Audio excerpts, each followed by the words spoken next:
Well, it's hard to get much worse than it was last season. 1-15, nearly 0-16. The Cleveland Browns. It's time to preview the Browns. Oh, Brendan Albert is here. I'm Adrian Fenke. But guess what? Guess what, guys? Guess what? They're not the worst team in the NFL anymore. Yeah, that's 100% true. I mean, I think it's always been like a year after year kind of joke when we see all these big name college players and have a great season.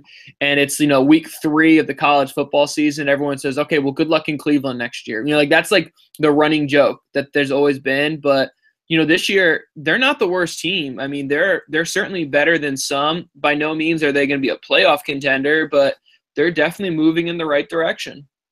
Yeah, I've got them, upticking, upswinging. They're on the upswing. They're going to go from 1 to 2 wins this year. I'm feeling confident about that.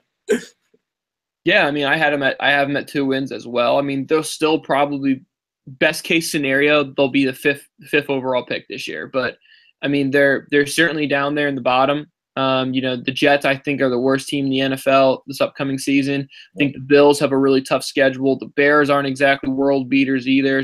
Niners aren't exactly setting the world on fire. So the Browns are certainly going to be down there. But of all the teams here, if you ask me to buy stock in them, as crazy it is to say, I might say I'd put stock in the Browns over those other teams I just mentioned. Well, the reason for that, not that there's a light at the end of the tunnel. That there's a little light at the end of the tunnel. It's bleak. But unlike some of these other teams, like the Jets, there is no light at the end of the tunnel. That team is a dumpster fire right now. We'll see who they get next year in the draft and what quarterback they get. But right now, that's bad. So with the Browns, this is a discussion we had on that Jets video and how there is a tiny light at the end of the tunnel. Why do you think that? Well, I think the one thing I like is next year is certainly going to be a quarterback heavy draft. There's probably three right now lock quarterbacks, and Josh Allen out of Wyoming, Donald out of USC, and then can't remember the guy's name from UCLA, who might be a little bit of he might be a little bit of a head case, but all 3 of those guys at this point sound like locks to be first round picks. So you figure 3 right there. Okay, so then potentially you're looking at teams like the Jags, the Bills, the Niners, even though the Niners are linked to Kirk Cousins pretty heavily, Cleveland.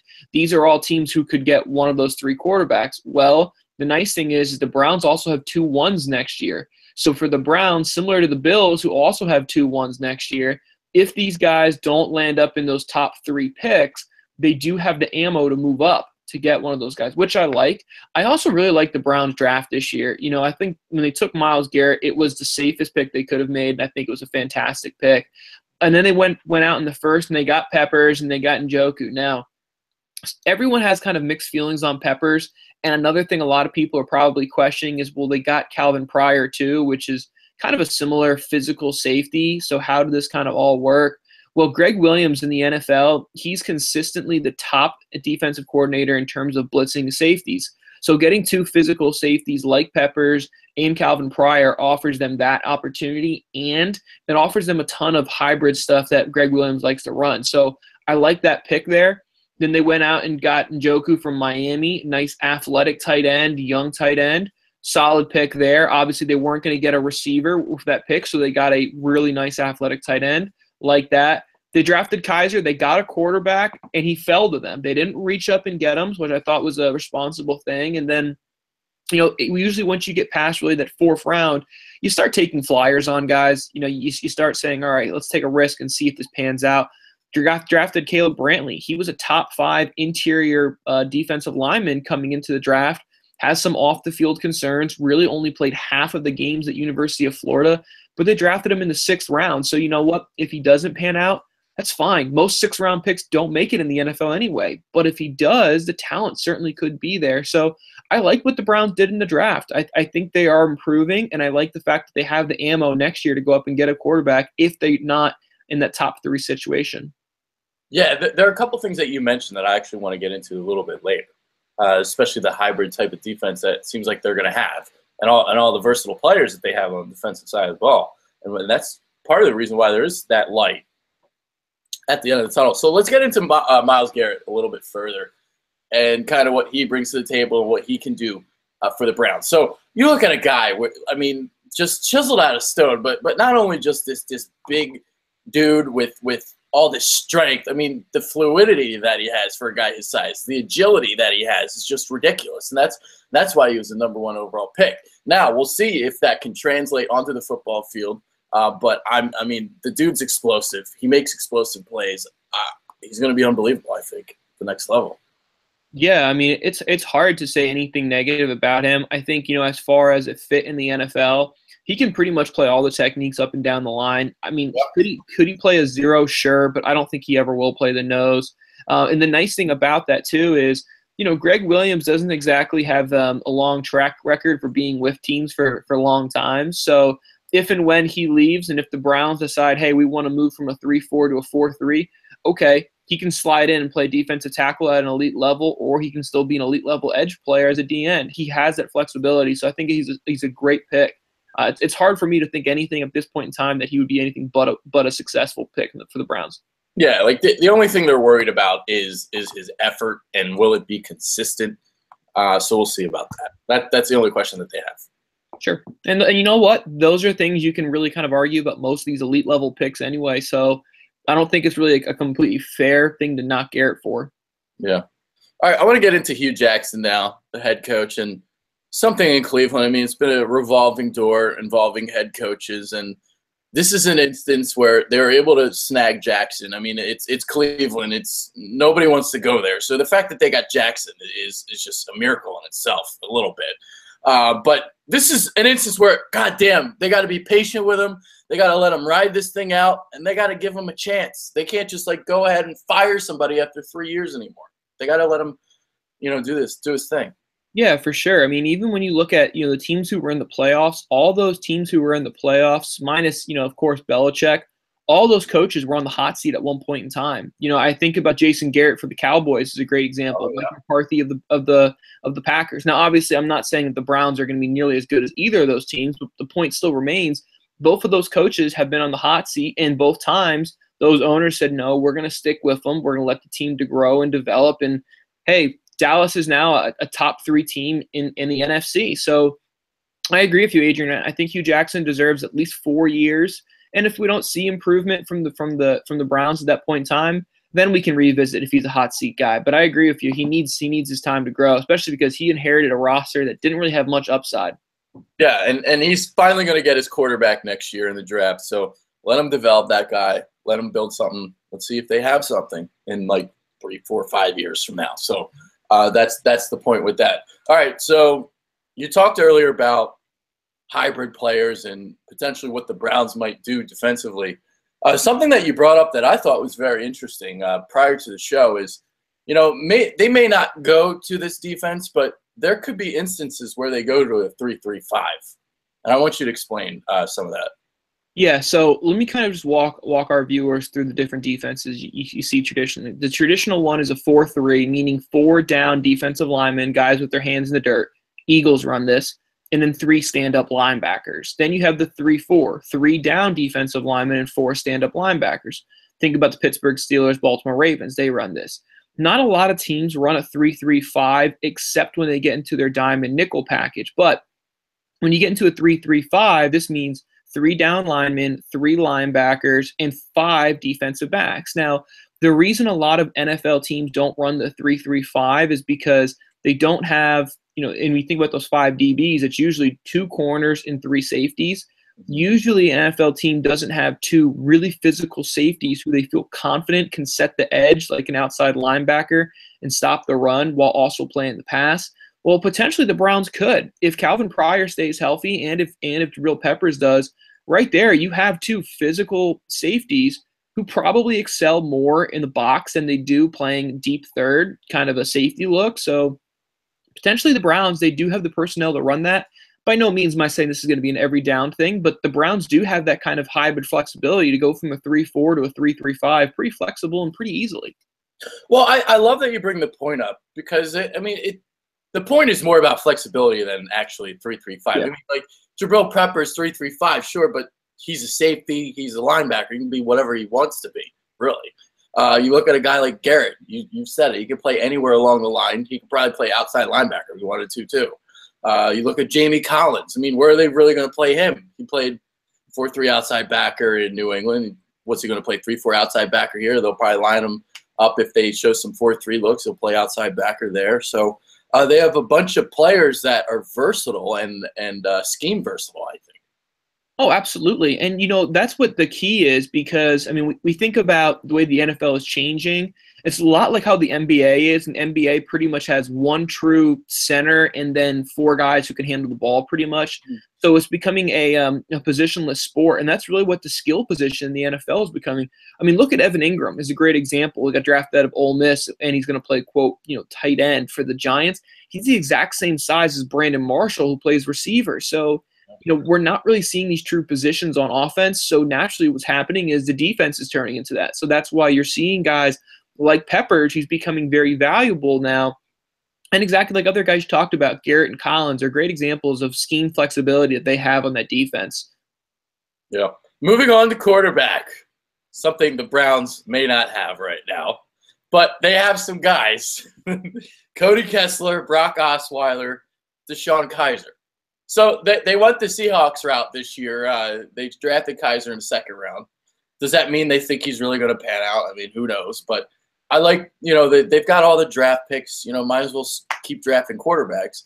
Kizer was the highest rated one on the board, so they drafted him. Out of these 3, is there potential for any of them to be a starter, a reliable starter?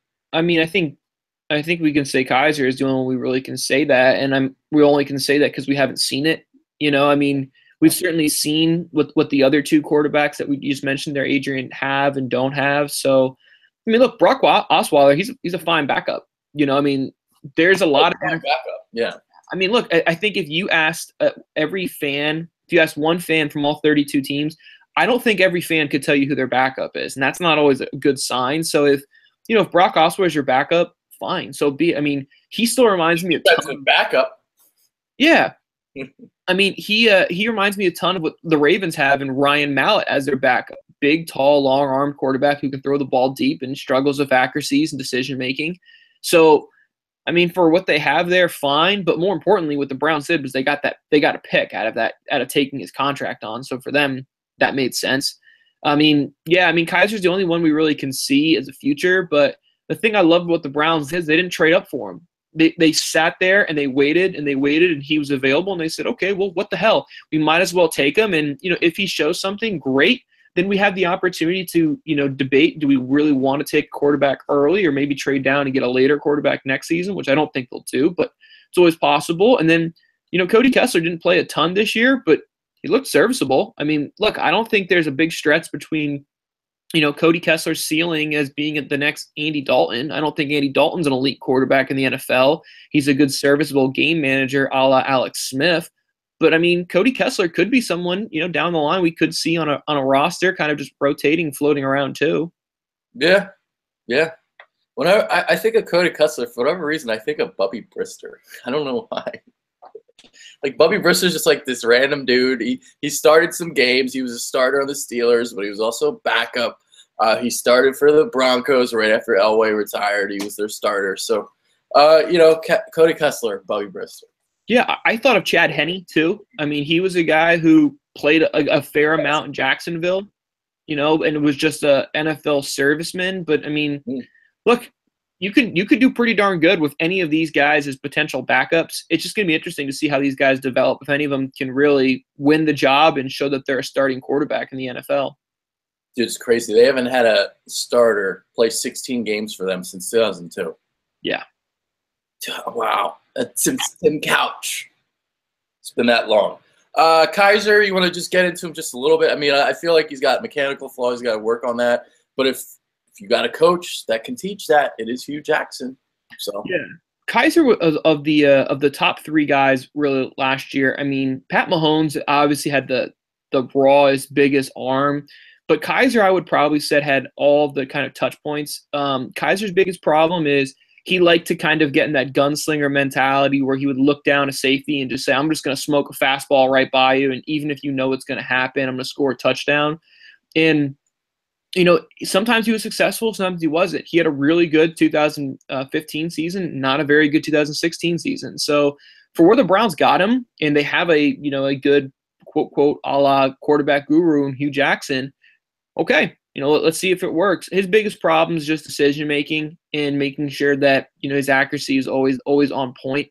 He a lot of times likes to kind of stare down his first receiver, doesn't really go through progressions. The best ball I ever saw from Kaiser was a corner route he threw against Temple to win that game. I remember that. Yeah. And I mean, that was just a dirty pass, and then it was like, wow, he has this ability. Just be consistent.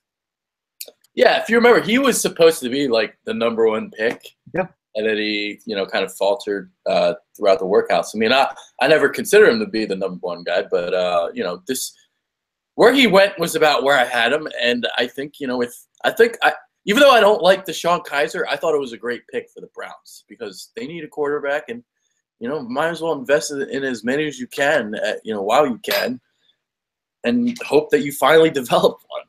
Yeah, I mean, I agreed with what Brian Kelly said about Kizer. I thought he would have probably benefited from coming back one more year and hopefully being able to duplicate that 2015 season. But at the same time, anytime you play football at any level, you're one play away from, not being able to play football ever again. So I never fault a guy for coming out early, but I would have liked to see him go back for one more year and develop. Yeah. All right, let's quickly look at the running back situation. They got Isaiah Crowell. That's their #1 guy. He's just, he's okay, whatever. I don't even think he reached 1,000 yards last year. But besides him, not much depth at running back. They got Duke Johnson, didn't really do much. Yeah. What are your thoughts? Well, I mean, I think, the Browns run game is going to be one of those teams where they are going to be very successful this year, mostly because of the offensive line and because the ball is going to get forced into their hands a ton. So, I think that's going to be a large reason we see Crowell be successful. I actually think Crowell, I'm probably a little higher on him than you are, Adrian. I think you are. I definitely am. I mean, I think fantasy-wise, he could be a top 10 fantasy back. From a fantasy perspective, he's fine. Yeah. Yeah, I mean, I have a separate screen here up as always, guys. But one of the things I found that's really cool, the Browns had 23 plays that were 15-plus run plays, which is good enough to get them in the top 5 of the NFL this past season. And it's hard for me to think that they're going to be anything but successful. I mean, they brought in 2 really good offensive guards in J.C. Tretter and Kevin Zittler, and both of those guys can flat out play. I mean, offensive line, they should have probably a top 5 offensive line in the NFL next season. And if you don't have stable play at quarterbacks, I think the running backs are going to be very successful. What's going to be interesting to me is Crowell's on his final year of his deal. So I assume Crowell should have a good year this year. So what are the Browns going to do at come to contract time? I think we both can agree, Adrian, that Duke Johnson's never going to be anything more than a third down kind of option. So Crowell's going to get the ball a ton this season, probably at least 200 carries minimum. Yeah, I mean, I actually have the Browns offensive line ranked 2nd in the NFL. So I'm with you there. And if they do get yards, that's how they're going to get it, through running the ball. And also they got the young quarterback, so it helps them in the passing game as well, obviously having a young guy. Offensive lineman, I mean, I guess we can kind of correlate that right now and correlate that. So Joe Thomas, obviously the mainstay there on the left side, and he's, God bless him for being able to stick it up there in Cleveland, stick it in there for so long. Joel Bitonio is a really underrated guy at left guard. Tretter they brought in. Now they have him listed as a center on their depth chart, so he can play guard or center. Then you got Zeitler there coming over from Cincinnati. And then their right tackle, they're going to start Sean Coleman. At least that's what they have on their depth chart. They had Cameron Irving. They tried to experiment with him on the right side. I think that's going to be a camp battle, actually. So I want to get your thoughts on Cameron Irving. It seems like he's kind of been a bust. Yeah, I think that might be a fair thing because they've really experimented Cameron Irving everywhere from center, guard, and right tackle. They've really given him his fair shake everywhere, and now it looks like the Browns said, okay, we're going to move on. I mean, when they bring in a guy like J.C. Tretter, he's a Cornell grad, so he's freakishly intelligent. He's mostly an interior guy, center, guard, depending on what your team need is. He's very, very good, and he's a youthful guy. I really like what the Browns did. I think Cameron Irving probably is a rotation backup in the NFL. I don't think he's ever going to be a starter, though. Yeah, that's crazy. They spent top 15 pick on him. They really talked him up, and nothing. So, All right, we'll move on to wideouts. So they lose Terrell Pryor. Who's getting the ball? I Corey mean, Coleman. We'll see. yeah, I mean, here's the thing. I mean, Corey Coleman's one of those guys where, he came from that Big 12 offense where his route tree was a little more limited than a pro style receiver. Baylor is the most limited route tree you can come out of. Yeah, it is. It certainly is. I mean, they ask all of their receivers to be the best in the world at the smaller window, and they are. Versus you see, places like SC or Bama, they're more pro style, ask more of the receivers to run more stuff. So I'm not a big Corey Coleman fan. I think if the Browns do run a lot of play action heavy stuff, he's probably a better play action option than Kenny Britt. So Coleman's probably going to be more of the boom or bust. Kenny Britt's probably going to get forced the ball a little more. But I mean, their receiving core here in Cleveland is pretty bad. So it wouldn't surprise me to see Duke Johnson be, in that top 2, maybe even top 3 mix for most receptions for the Browns next season. I'm really curious to kind of see how they're going to use Njoku. He should, be a elite level option there, mostly just because there's not a lot of other options out there. Dude, you're not kidding about the options. I'm looking at the depth chart right now because I was like, all right, Kenny Britt and Corey Coleman, who else do they have? And I was like, I couldn't think of anyone off the top of my head. There's a reason why I couldn't think of anyone off the top of my head. Rashard Higgins, Ricardo Lewis are the 3 and 4 guys. Wow, they really got no depth at all. So Britt and Coleman, we'll see. And I'm not the biggest Coleman fan either. I'm not big on Baylor receivers because of what you mentioned.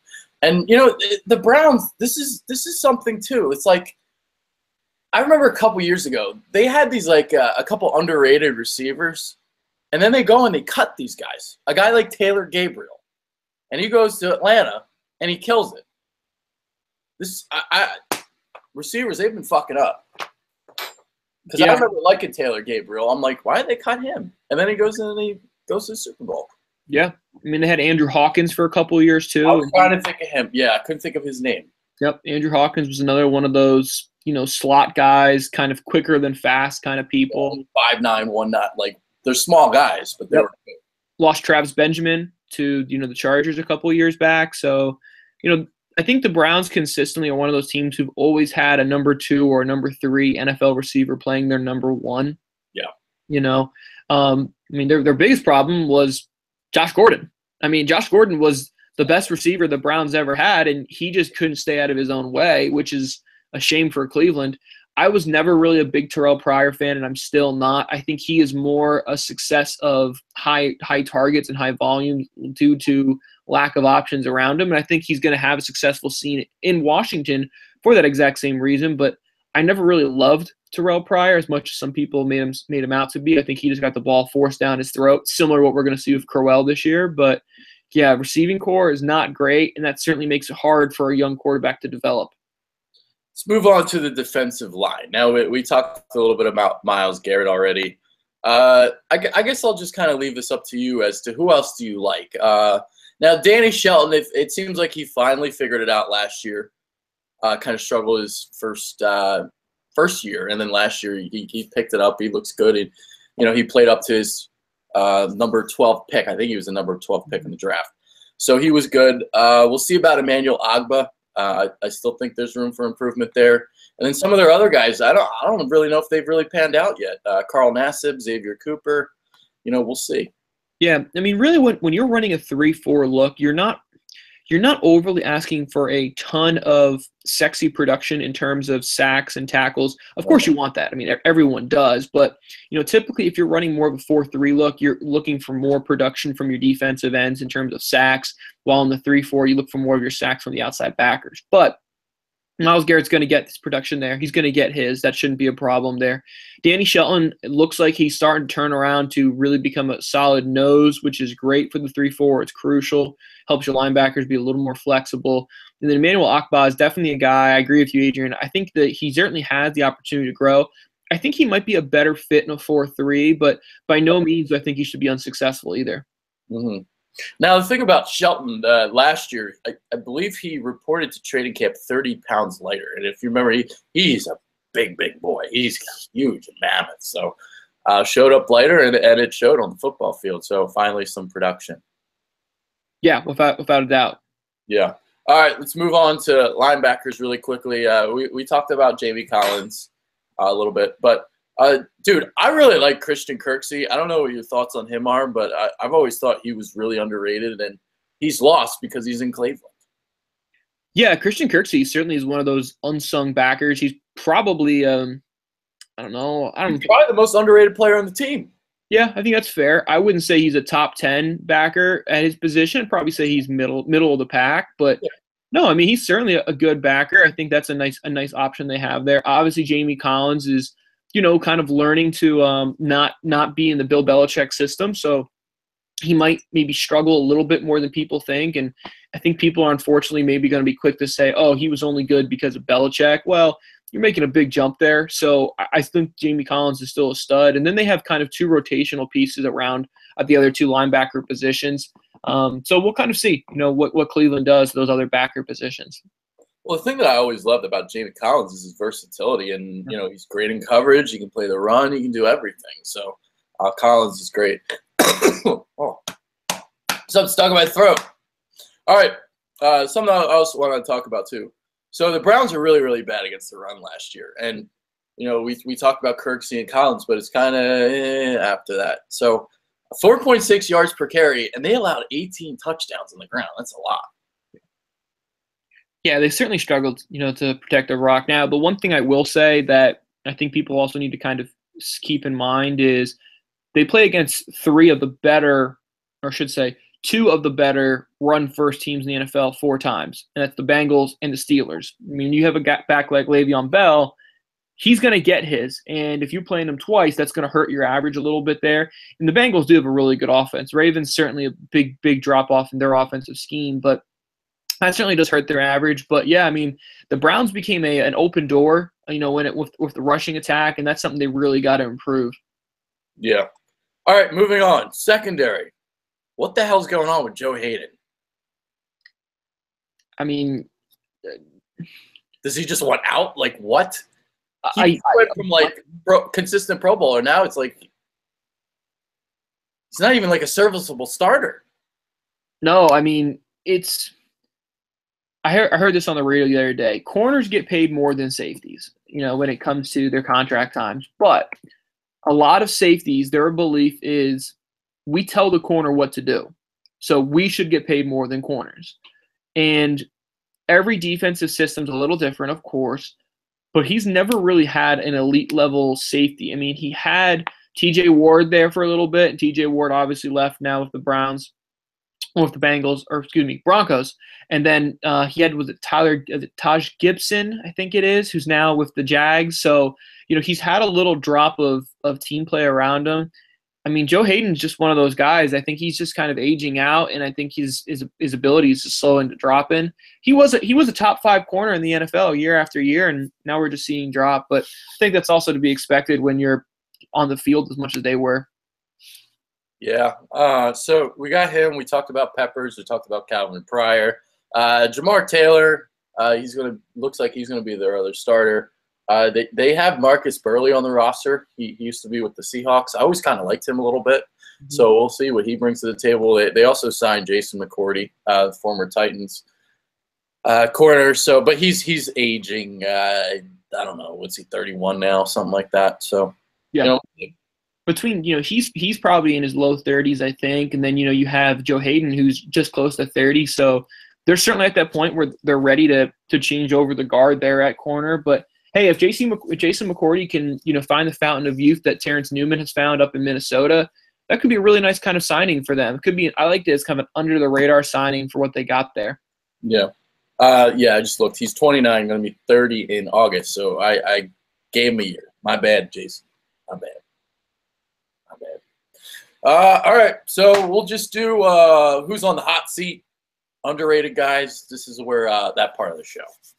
So hot seat for me in Cleveland is just all the quarterbacks. And it's simple because Osweiler, this is his last real chance to prove that he can be an NFL starter. Unfortunately, It's not with a elite level offense. But to be fair, he blew that chance in Houston last year. So Osweiler's on the hot seat for that reason.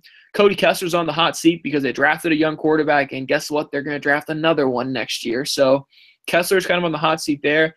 And Kaiser's on the hot seat because, look, they drafted you as their first quarterback this 2016 draft, and they expect you to have the opportunity to come in and play right away, but they will draft another one, especially if they can get in those top 3 picks next year.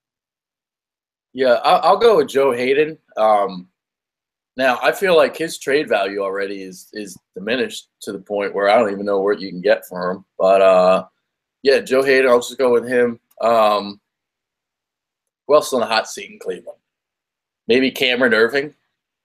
I mean, but he's already kind of like off the hot seat because he stinks so bad. He already lost his starting job, it seems like. So we'll see. Underrated players. I talked about Christian Kirksey. I really like him. You got anybody? I like Crowell. I still think Isaiah Crowell is probably a middle to lower half starter in the NFL. I don't think he's ever going to be a bell cow, but I do think that he runs harder than people give him credit for. He's in a contract year, which typically means guys are going to maybe give it a little more of their all. Got a good offensive line ahead of him. So he's a guy I like. I think for fantasy-wise, he should be a nice little option there. But aside from that, there's not a ton. I mean, I always was a little more of a Kelvin Pryor fan than most, but he is a very much systematic safety. He's going to be more of the box guy. So I'm kind of curious to kind of see how him and Peppers are going to work together or, face each other in the training camp. And that's maybe a potential camp battle to look into. Yeah, I mean, I guess I'll throw a couple linemen in there as underrated too, because I did rank the Browns the second best line in football. So the guys that aren't Joe Thomas, Joel Bitonio, I mean, no one really talks about him in terms of being one of the better guards. Kevin Zeitler coming over from the Bengals. I mean, does anybody really know who he is either? So J.C. Tretter's pretty good too. So they added guys to the line, and it's a pretty good one. So that's that. All right. Didn't we have something else or no?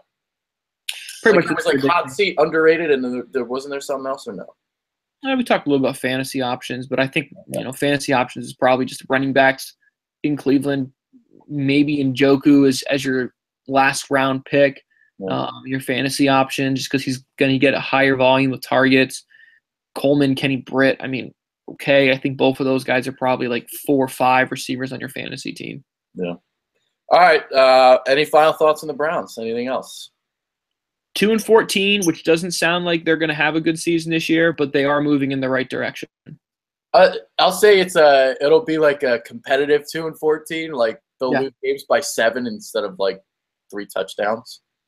So, because I think they'll lose games like 17-10 because their defense is going to be better, but their offense still can't really score points. So that's the way I look at it.